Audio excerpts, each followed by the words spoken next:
उर्दू सफ़ा को सब्सक्राइब कीजिए और आने वाली हर नई वीडियो के लिए घंटी दबाइए।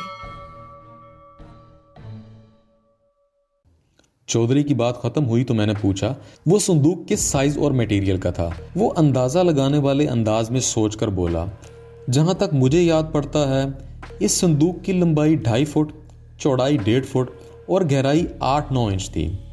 वो एक जस्ती संदूक था जिसमें पीतल का ताला लगा हुआ था और उसके अंदर कमोबेश 12 सेर सोना था। मैंने कहा, जी हाँ। चौधरी ने खासे बुलंद लहजे में कहा, वो सोने की पूरी 100 ईंटें थीं। वो मोम जामे की थाली में महफूज करने के बाद जस्त के संदूक में रखी गई थीं। ना जाने डाकुओं को कैसे खबर हो गई थी कि वालिद साहब के पास इतनी भारी मिकदार में सोना मौजूद था। जबरू ने गन पॉइंट पर वालिद साहब से इस तरह सोने का मुतालबा किया जैसे इसे भरपूर मालूमात हासिल थीं। शायद इसीलिए आपको खुसूसन जबरू का इंतज़ार है, मैंने मानी खेज लहजे में कहा। वो बोकलाहट आमेज लहजे में बोला, मैंने कहा ना, मुनासिब वक्त आने पर मैं आपको बता दूंगा कि जबरू के इंतज़ार और तलाश के पीछे मेरा कौन सा मकसद पोशीदा है। मैंने कहा, चौधरी साहब, इतनी ज़्यादा मालियत के सोने के ज़िया के बारे में जानकर मुझे दिली अफसोस हुआ। वो कुछ नहीं बोला, खामोश नज़र से मुझे देखता रहा। मैंने चंद लम्हे इस कसीर मिकदार सोने की मालियत का अंदाज़ा लगा लिया था। चौधरी ने बताया था कि संदूक के अंदर सोने की 100 ईंटें थीं। एक बात की वजाहत कर दूं कि ईंट के जिक्र से कहीं आप ये ख्याल ना करें कि वो मकान की तामीर में इस्तेमाल होने वाली ईंट के साइज़ की होगी। नहीं, हरगिज़ नहीं। सोने की ईंट से मुराद एक मखसूस वज़न की टिकिया होती है जो बाकायदा मोहरशुदा होती है। इसे बिस्किट भी कहा जाता है। एक मोहरशुदा टिकिया अमूमन 10 तोले वज़न की होती है। इस हिसाब से वो 100 ईंटें पूरे 1000 तोले के बराबर थीं, यानी कि 12.5 सेर सोना। वो सस्ता ज़माना था। बकरी का उम्दा गोश्त 1 रुपये सेर, आला दर्जे का गंदम 5 रुपये मन और सोना कमोबेश 60 रुपये तोला मिल जाता था। पूरे घर का एक माह का सौदा 20 रुपये में आ जाता था और एक जवान की शादी 300-400 रुपये में बखूबी हो जाती थी। इस हिसाब से इस ज़माने में भी संदूक में महफूज सोने की कीमत 60,000 रुपये के करीब थी। आजकल के 60 लाख समझ लीजिए। मैं चौधरी कमालदीन के पास थोड़ी देर मजीद बैठने के बाद वापस आ गया। ताहम रुखसत होने से पहले चौधरी ने मुझे और मैंने चौधरी को भरपूर तामन का यकीन दिलाया। जब मैं थाने पहुंचा तो मगरिब की अजान हो रही थी। अहमदपुर सयाल जाने वाला ASI दूसरे रोज़ वापस आया था। अच्छी बात यह थी कि वो राजू को बहुस्न खूबी अपने साथ लाने में कामयाब रहा था। मैंने फ़ौरन इन दोनों को अपने कमरे में बुला लिया और ASI से इस्तफसार किया, तुमने तो कल रात वापस आना था। वो राजू की तरफ देखते हुए बोला, इसको तलाश करते हुए पूरा दिन निकल गया। ये रफ़ीक डोगर के घर से किसी दोस्त के पास चला गया था जिसका पता रफ़ीक को मालूम नहीं था। जब ये वापस आया तो आखिरी बस अड्डे से निकल चुकी थी। मजबूरन मुझे कल रात अहमदपुर सयाल ही में रफ़ीक डोगर के घर रुकना पड़ा। मैंने ASI को बाहर जाने का इशारा किया और राजू की जानिब मुतवज्जह हो गया। उसकी उम्र लगभग 42 साल रही होगी। वो वज़ाक़ता से वाकई एक शरीफ आदमी दिखाई देता था, यानी कि शौके के बयान के मुताबिक वो वाकई बीबा बंदा बन चुका था। मुझे इस बात की तस्दीक भी करनी थी। मैं काफ़ी देर तक इसका जायज़ा लेता रहा, फिर कदर नरम लहजे में कहा, बैठ जाओ। इसके साथ ही मैंने अपने सामने बिछी हुई कुर्सियों की जानिब इशारा किया। वो खामोशी से एक कुर्सी खींचकर बैठ गया और सवालिया नज़र से मुझे देखने लगा। मैंने उसकी आंखों में देखते हुए कहा, राजू, मैं अब तक के तुम्हारे हालात से तफसीली तौर पर आगाह हो चुका हूँ। आखिरी इत्तलात के मुताबिक तुमने जुर्म की हर राह तर्क करके एक पुरअमन और शरीफ इंसान बनने का फ़ैसला किया है। क्या मैं दुरुस्त कह रहा हूँ? जी थानेदार साहब, वो धीमी आवाज़ में बोला। मैंने कहा, तुम पढ़े लिखे भी हो, इसलिए मुझे उम्मीद है कि मुझे तुम किसी सख्ती पर मजबूर नहीं करोगे। मैं जो पूछूंगा तुम उसका ठीक ठीक और सच्चा जवाब दोगे। राजू ने ठहरे हुए लहजे में कहा, मुझे कुछ कुछ तो अंदाज़ा हो चुका है कि आपने मुझे थाने क्यों बुलाया है। मैं कोशिश करूंगा कि मेरी वजह से आपको कोई परेशानी ना हो, क्योंकि मैंने वाकई अब सीधी राह पे चलने का फ़ैसला कर लिया है। आप पूछें, क्या पूछना चाहते हैं? मैंने मकतूल मिठा की तस्वीरें से दिखाते हुए पूछा, इस शख्स को जानते हो? वो असबात में सर हिलाते हुए बोला, जी जानता हूँ।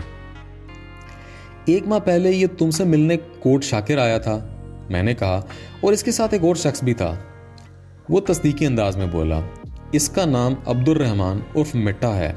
ये जबरू के साथ मुझसे मिलने आया था, लेकिन मैंने इसकी बात मानने से इनकार कर दिया था, तो ये दोनों उठ के चले गए। क्या ये दोनों तुम्हारे माजी के साथी हैं? میرا مطلب جب تم راجو راکٹ ہوا کرتے تھے۔ اس نے اسبات میں جواب دیا۔ میں نے کہا اور یہ بھی تمہارے ساتھ سزا کاٹ کر 2 ماہ پہلے جیل سے رہا ہوئے ہیں۔ اس کا جواب ایک مرتبہ پھر اسبات میں تھا۔ میں نے تیز لہجے میں سوال کیا، وہ تمہارے پاس کیوں آئے تھے؟ تم نے ان کی کون سی بات ماننے سے انکار کر دیا تھا؟ وہ مجھے دوبارہ جرم کی راہ پر لانا چاہتے تھے۔ کس قسم کا جرم؟ وہ تامل کرتے ہوئے بولا۔ اب اس کے ذکر سے کیا فائدہ؟ میں نے کہا فائدہ ہے، بلکہ اشد ضرورت ہے اس کی۔ وہ متذبذب نظر آنے لگا۔ میں نے احمد پور سیال بھیجنے سے پہلے ASI کو خاص طور پر ہدایت کر دی تھی کہ وہ راجو کو قبرستان کے قریب ہونے والی قتل اور ہماری کوٹ شاکر کی تفتیش کے بارے میں کچھ نہ بتائے، لیکن میرے ایک سوال کے جواب میں وہ یہ بتا چکا تھا کہ اسے کچھ اندازہ تھا کہ اسے کیوں وہاں بلایا گیا ہے۔ اس بات کا ایک ہی مطلب تھا، یا تو ASI نے اسے کوئی اشارہ دے دیا ہے یا پھر اس نے ویسے ہی یہ بات کہہ دی ہے۔ میں نے چیک کرنے کے لیے کہا، راجو تمہیں معلوم ہے کہ مٹھا کو 3-4 روز پہلے کسی نے قتل کر دیا ہے؟ یہ تو ہونا ہی تھا جناب، وہ اطمینان سے بولا۔ میں نے کہا یہ میرے سوال کا جواب نہیں، آپ کے سوال کا جواب یہ ہے کہ مجھے یہ بات معلوم نہیں۔ پھر تم نے ایسا تبصرہ کیوں کیا؟ وہ جو کچھ کرنے جا رہے تھے اس کا ایسا ہی نتیجہ برآمد ہو سکتا تھا، اس نے جواب دیا، حالانکہ میں نے انہیں منع بھی کیا تھا۔ راجو جس خوبصورتی سے تعاون کر رہا تھا اس سے مجھے بے حد خوشی ہو رہی تھی۔ اس کے رویے کو دیکھ کر مجھے یقین ہو گیا کہ وہ قانون پسند انسان بننے کی پوری کوشش کر رہا ہے۔ میں نے پوچھا وہ دونوں ایسا کیا کرنے جا رہے تھے؟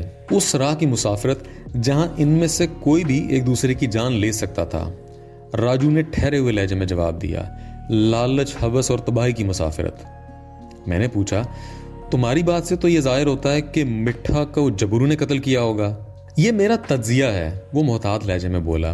اگر جبرو قتل ہو جاتا تو میں یہ کہتا کہ اسے مٹھا نے موت کے گھاٹ اتارا ہوگا۔ بہت خوب، میں نے چٹکی بجاتے ہوئے کہا، اپنے خالو کے بیان کے مطابق تم واقعی بیبا بندہ بن چکے ہو۔ وہ چونک کر بولا، کیا آپ خالو شوکت علی سے مل چکے ہیں؟ ہاں، ہم کوٹ شاکر گئے تھے۔ میں نے کہا تمہارے خالو سے بھرپور ملاقات ہو چکی ہے، وہیں سے تو پتہ چلا تھا کہ تم احمد پور سیال رفیق ڈوگر کے پاس گئے ہوئے ہو۔ اوہ تو یہ بات ہے۔ اس نے ایک گہری سانس لی۔ میں نے قدرے سنجیدہ لہجے میں پوچھا، بات تو یہ ہے ریاض احمد اور راجو کہ تم نے ابھی تک میرے سوال کا جواب نہیں دیا۔ کون سا سوال جناب؟ اس نے الجھن زدہ لہجے میں پوچھا۔ میں نے کہا راجو تم نے اب تک یہ نہیں بتایا کہ وہ دونوں تمہیں کس قسم کی جرم کی راہ پر لانا چاہتے تھے، اور انہوں نے تم سے کون سی بات کی تھی جس سے تم نے انکار کر دیا تھا، اور تمہیں اس بات کا یقین کیوں تھا کہ جلد سے جلد ان میں سے ایک دوسرے کو قتل کر دے گا؟ مجھے اپنے تمام سوالات کے جواب چاہیے۔ آپ کے تینوں سوالوں کا ایک ہی جواب ہے، وہ سادگی سے بولا۔ اور وہ جواب کیا ہے؟ میرا تجسس بہت بڑھ چکا تھا۔ وہ ایک ایک لفظ پر زور دیتے ہوئے نہایت ہی ٹھہرے لہجے میں بولا، وہ دونوں دفن شدہ سونا نکالنا چاہتے تھے۔ راجو نے ایک دھماکہ کر دیا۔ میں نے استداری انداز میں پوچھا، کون سا دفن شدہ سونا؟ راجو نے بتایا، چودھری جمال دین کا سونا جو ایک جستی صندوق میں تھا۔ مگر وہ صندوق تو تم لوگوں نے دریا میں پھینک دیا تھا، ایک امڑتے ہوئے دریا میں۔ راجو کے انکشاف انگیز جوابات نے میرے وجود میں کھلبلی مچا دی تھی۔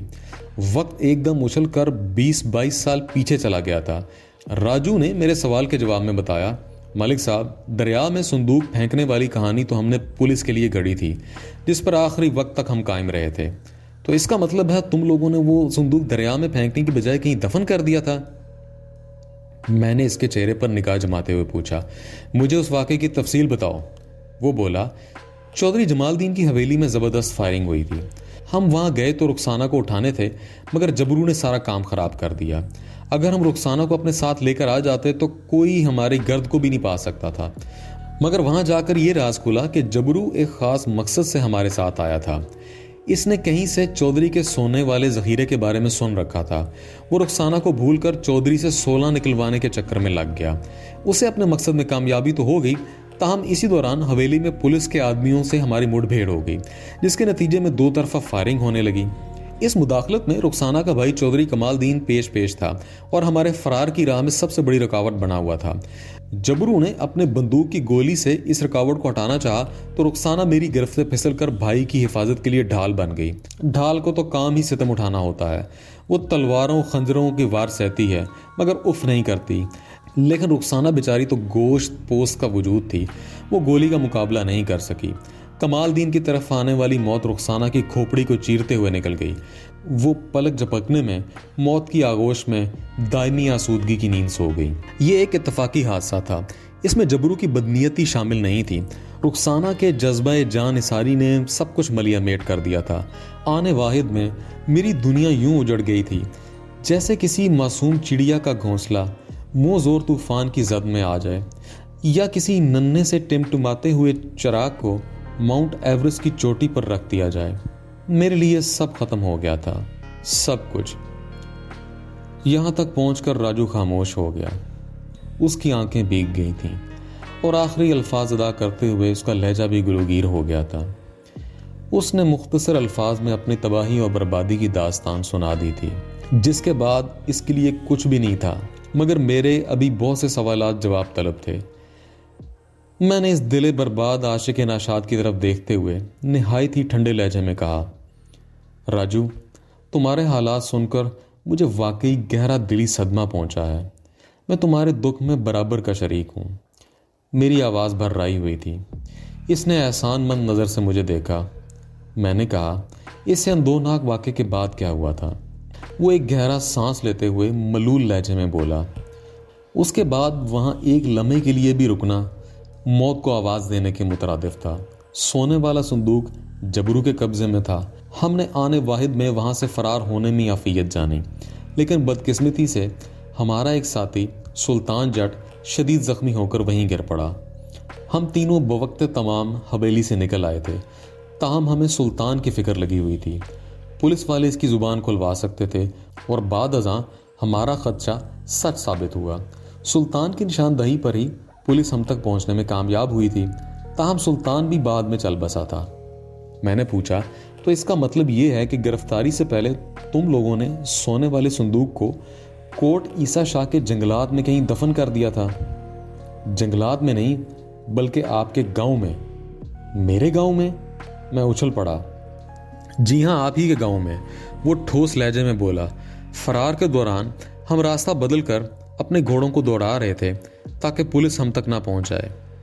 इस रात रास्ते में आपका एक गांव आ गया। हम दरिया के बिल्कुल मतवाजी जा रहे थे। ये सारा इलाका मेरा देखा भाला था। रास्ते में एक मतरूक कुआं आया तो हम रुक गए। हमने जबरू से कहा, संदूक को इसी कुएं में फेंक दो। जिंदगी ने वफा की तो बाद में निकाल लेंगे। मिठा ने मेरी तायीद की। इस तरह हमने संदूक को आपके गांव के एक मतरूक कुएं में फेंक कर आगे बढ़ गए।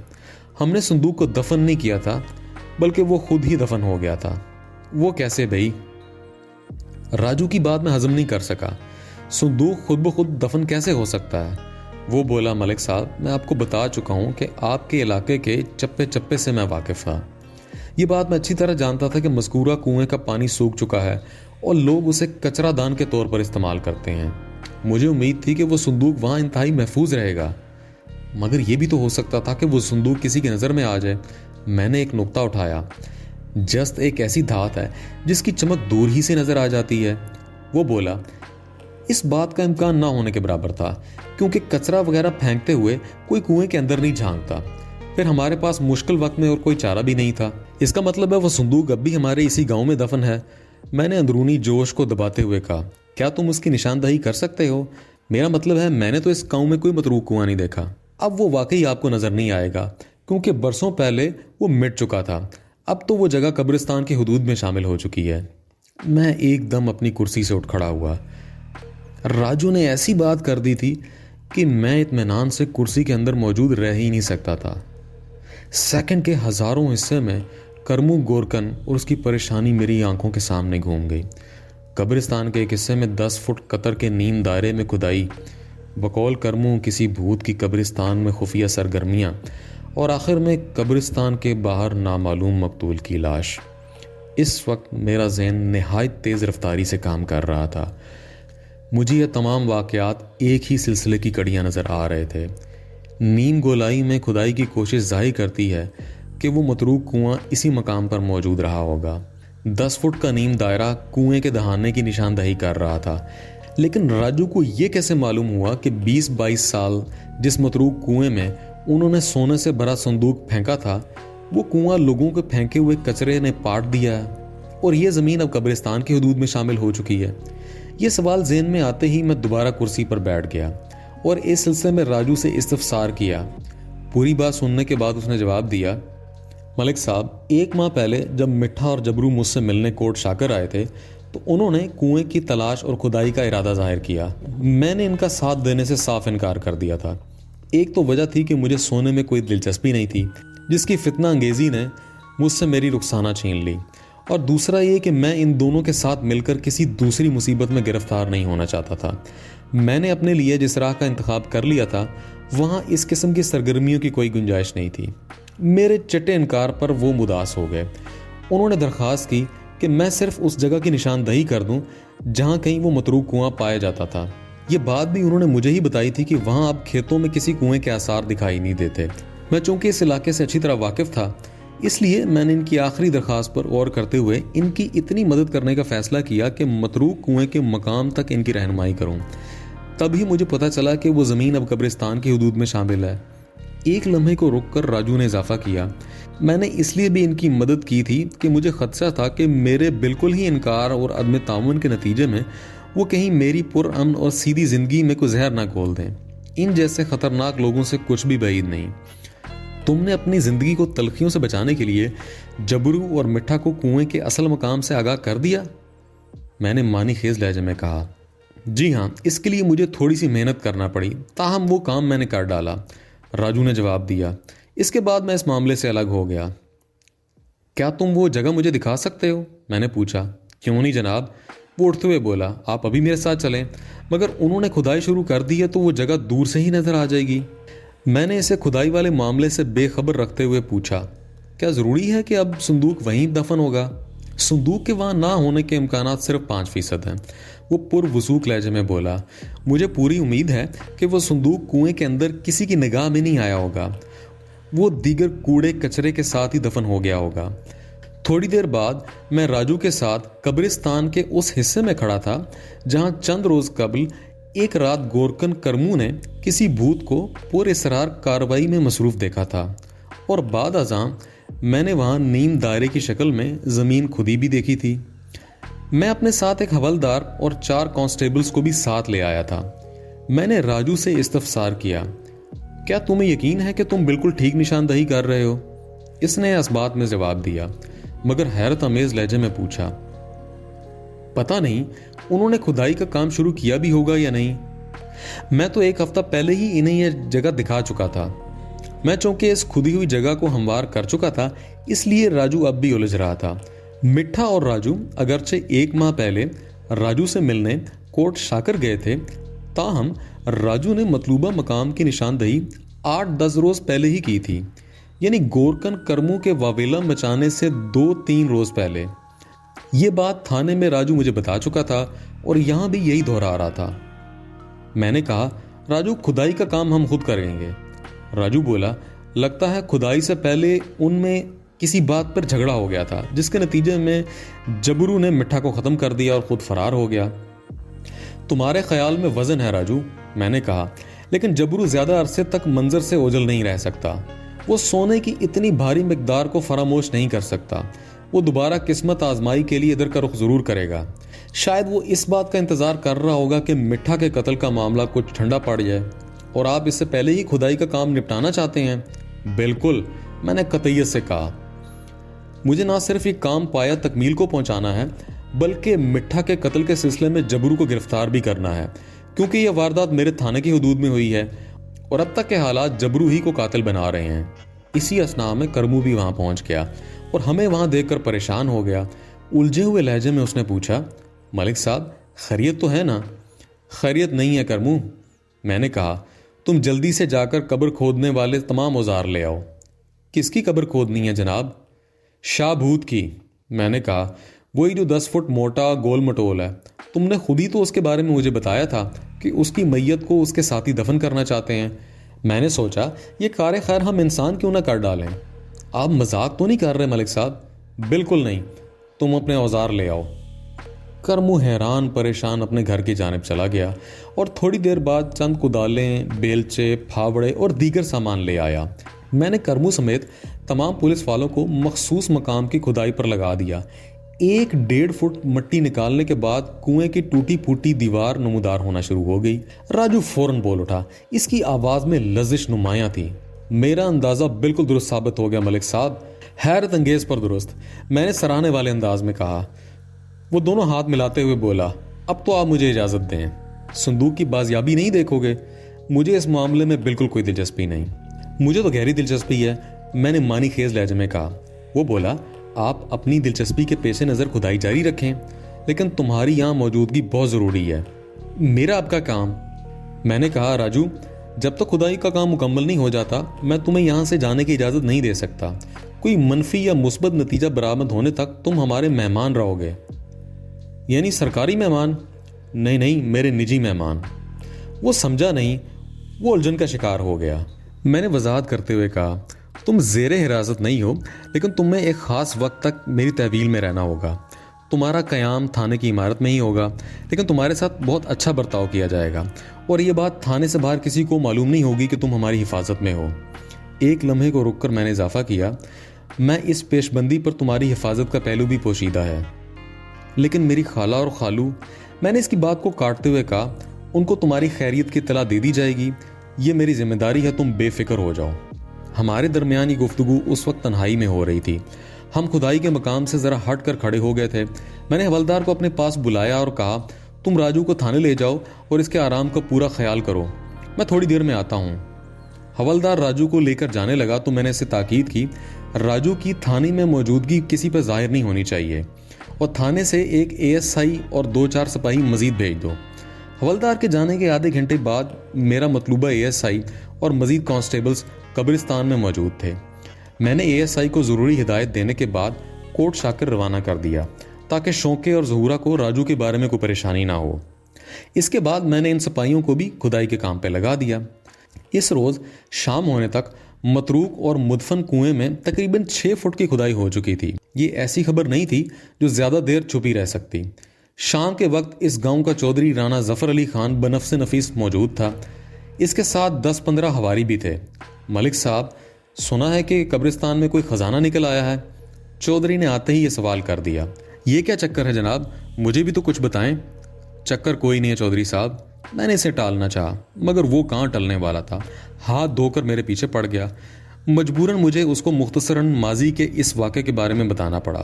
وہ چودھری جمال دین کی حویلی میں پیش آنے والے مارکے سے واقف تھا۔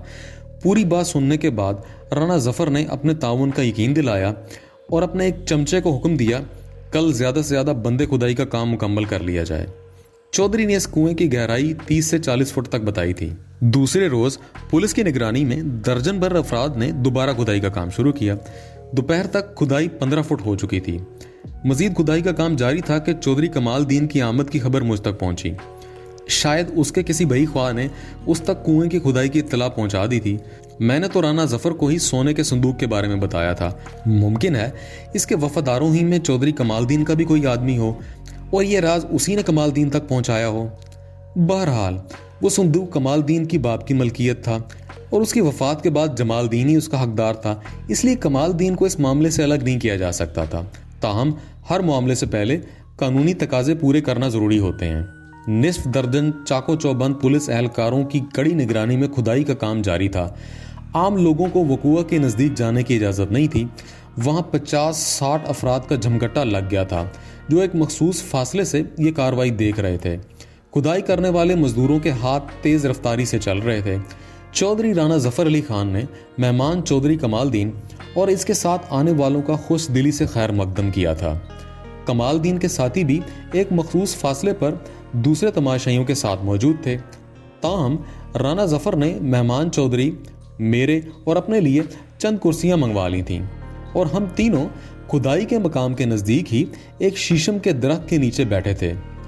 دوپہر کے وقت 20 فٹ تک کنواں کھودا جا چکا تھا۔ پھر شام سے پہلے جب کھدائی 25 فٹ تک پہنچی تو منزل مراد ہاتھ آ گئی اور ایک پولیس اہلکار نے ہمیں اطلاع دی، ملک صاحب صندوق مل گیا۔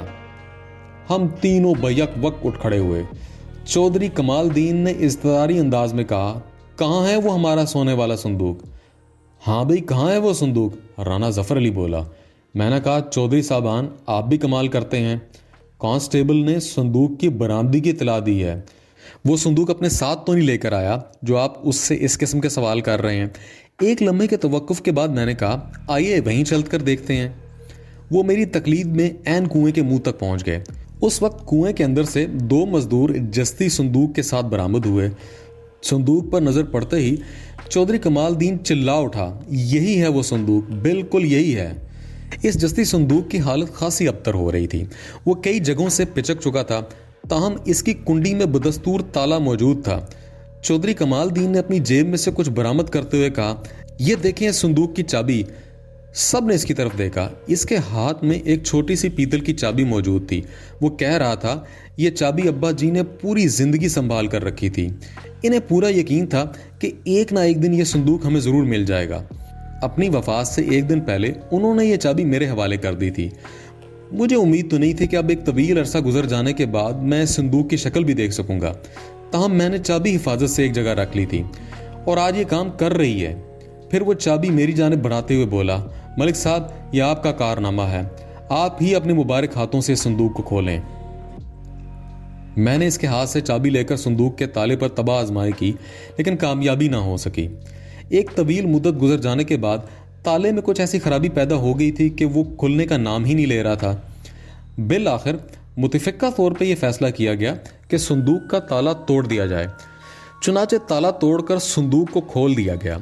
संदूक के अंदर मोम जामे में लिपटे हुए सोने के बिस्किट्स मौजूद थे। इस नज़ारे ने सबको बहबूद कर दिया। हम तीनों यकटक सोने के इस जखीरे को देख रहे थे। अचानक चौधरी कमालदीन ने झपट्टा मारकर संदूक अपने कब्जे में कर लिया और लरसते हुए लहजे में बोला, यह मेरी मलकियत है, मैं इसे अपने साथ लेकर जाऊंगा। बेशक ये आप ही की मलकियत है चौधरी साहब, मैंने संदूक पर अपने हाथ डालते हुए कहा, लेकिन जरूरी कार्रवाई करने के बाद ही आपको मिल सकता है। फिलहाल आप इसे मेरे हवाले कर दें। मैं नहीं दूंगा, इसने संदूक का ढकना बंद करते हुए कहा, यह हमारा है। राना जफर ने समझाने वाले अंदाज में कहा, कमालदीन, मलिक साहब बिल्कुल ठीक कह रहे हैं, इन्हें कानूनी तकाजे पूरे करने दें। आप इन पर भरोसा करते हुए ये संदूक कानून के हवाले कर दें। हम गवाह हैं ना इस वाक़े के। बात चौधरी कमालदीन के समझ में आ गई। इसने संदूक मेरी जानिब बढ़ा दिया। मैंने संदूक को अपने कब्जे में कर लिया। इस मरहले पर मैंने चौधरी की आंखों में अचानक बदलते हुए तासुरात को नोट कर लिया। वो बड़ी चौकन्ना नज़र से मेरे अकब में देख रहा था। इसके चेहरे पर अजीबो गरीब रंग बिखर रहे थे। चौधरी की इस बदलती हुई कैफियत ने मुझे पलटकर पीछे देखने पर मजबूर कर दिया। मेरे अकब में कोई 10 फुट के फासले पर एक भिखारी खड़ा था। फटे पुराने कपड़े, गले में रंग बिरंगी मालाएं, सर पर तिनकों वाली हवादार टोपी, एक हाथ में लाठी नुमा आसा और दूसरे में कशकोल। चौधरी कमालदीन चंद लम्हे उस भिखारी को घूरने के बाद अचानक इसकी जानिब लपका। भिखारी ने पलक झपकते ही एक जानिब दौड़ लगा दी। चौधरी चीखा, रुक जाओ नहीं तो मैं गोली मार दूंगा। भिखारी चौधरी की धमकी को नजरअंदाज करते हुए सरपट भागने लगा। चौधरी ने इसका ताकुब करते हुए अपना होलिस्टर से रिवॉल्वर निकाल लिया। फिर इससे पहले कि कोई सूरत हाल को समझ सकता, चौधरी ने यके बाद दीगरे भागते हुए भिखारी पर 2-3 फायर कर दिए। ठाएं ठाएं ठाएं। पहली गोली भिखारी की रान में लगी। वो लड़खड़ा गया, मगर उसकी कदमों ने रुकना गवारा न किया। दूसरी गोली इसकी पुश्त में घुसी। वो डगमगाया और मुंह के बल गिर गया। चौधरी मुसलसल इसके ताकुब में था। एक लम्हे के बाद भिखारी ने उठकर दोबारा दौड़ लगा दी। चौधरी के रिवॉल्वर से निकलने वाली गोली ने भिखारी का भेजा उड़ा दिया। वो एक आध मिनट तड़प कर ठंडा हो गया। अगले 2 मिनट के अंदर मेरे इशारे पर एएसआई ने चौधरी कमालदीन को अपने बाजू में जकड़ लिया। मैंने फौरन इसके हाथों में हथकड़ी पहना दी। चौधरी का सांस फूला हुआ था। वो हाँफते हुए बोला, थानेदार साहब, मेरा इंतजार, मेरी तलाश खत्म हो गई। बरसों से मेरे सीने में रोशन इंतकाम की आग आज सर्द हो गई। मैंने आज इस मरदूद जबरू को ख़त्म कर दिया। इसकी बंदूक से निकलने वाली गोली ने मेरी बहन की जान ली थी। अब सूरत हाल वाज़ेह हो गई थी। जबरू एक भिखारी के बेस में वहाँ हालात का जायज़ा लेने आया था। मुमकिन है इसने सोचा हो मौके से फ़ायदा उठाकर संदूक ले उड़ेगा, मगर सोची हुई बात कहाँ पूरी होती है। जबरू अपनी किस्मत के हाथों चौधरी की नज़र में आ गया। इससे भी ज़्यादा ख़राब बात यह हुई कि चौधरी कमालदीन ने इसे पहचान लिया। नतीजतन जबरू अपने इबरतनाक अंजाम को पहुँच गया। चौधरी कमालदीन ने मुझे हथकड़ी खोलने को कहा, मगर मैंने उसकी एक ना सुनी। इसके बाद वो मुझे अपने ताल्लुकात और इख्तियारात की धमकियां देने लगा। मैंने इसके गाल पर एक जन्नाटेदार थप्पड़ रसीद किया और तहकीर आमेज लहजे में बोला, चौधरी, तुम ने मेरे थाने की हदूद में दर्जनों अफराद के सामने इर्तिकाब कत्ल किया है। अब तुम्हें फांसी के फंदे से कोई नहीं बचा सकता। मैं तुम्हारी सारी अकड़ फ़ोन नाक के रास्ते निकाल दूंगा, किसी खुशफहमी में ना रहना। जब धौंस धमकी से बात ना बनी तो वो मिन्नत समाजत पर उतर आया, यहाँ तक कि उसने अपनी आज़ादी के बदले सोने से भरा हुआ संदूक मुझे रिश्वत में देने की कोशिश की। मैंने दर्जनों अफराद के सामने थप्पड़ों और लात घूंसों से उसकी अच्छी तरह ठुकाई की। 10 मिनट के अंदर अंदर मैंने चौधरी कमाल दीन को बावर करा दिया कि मैं उन थानेदारों में से नहीं हूं कि सोने चांदी की चमक से जिनकी आंखें खीरा हो जाती हैं और जिनकी थानेदारी चौधरियों के रहमो करम पे होती है। मौके के ज़रूरी कार्रवाई निपटाने के बाद मैंने चौधरी कमाल दीन को अपने थाने के हवालात में बंद कर दिया। बाद औज़ां मैंने इसके खिलाफ इतना जानदार केस बनाया कि सेशन कोर्ट से इसे मौत की सज़ा सुनाई दी और हाई कोर्ट से इसकी तौसीक के बाद वो अपने अंजाम को पहुंचा। चौधरी की दौलत, ताल्लुकात और रोबदार किसी काम ना आए। चौधरी कमाल दीन ने जज्बात से बेकाबू होकर मेरा काम आसान कर दिया था। इसने जबरू को कत्ल करके मुझे खुद पर हाथ डालने का मौका फराहम कर दिया था। शायद इसमें भी कुदरत की कोई मसलहत पोशीदा थी। कुदरत का निज़ाम इंसाफ जब हरकत में आता है तो बरसों पहले का हिसाब पलक झपकते बेबाक हो जाता है। अल्लाह की लाठी बे आवाज़ है। उस ज़ाते बारी की मसलहतों को समझना अक्ल इंसानी की बस की बात ही नहीं। जुल्म और शिर्क उसके नज़दीक इंतहाई नापसंदीदा अमाल में सर फहरिस्त होते हैं। हर ज़बरदस्त को किसी ज़ेर दस्त पर जुल्म व ज़्यादती का इर्तिकाब करते हुए इस हकीकत को फरामोश नहीं करना चाहिए कि उससे ज़्यादा ज़बरदस्त और बेपनाह कुव्वतों का मालिक वो काज़ियुल क़ज़ा है। उसकी एक एक जुम्बश को अपने मीज़ान अदल में तोल रहा है और जब वो मुनसिफ़े आला मुहासबा करने पर आता है तो कोई उसके सामने दम मारने की जुर्रत नहीं कर सकता। इसकी रस्सी जिस कदर दराज, गिरफ्त इस कदर ही लाजवाब है। दस्ते कुदरत के हतमी पकड़ में आए हुए शख्स को दुनिया की कोई कुव्वत नहीं छुड़ा सकती। ये बताने की जरूरत नहीं कि राजू को मैंने उसी दिन छोड़ दिया।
Like, comment, share,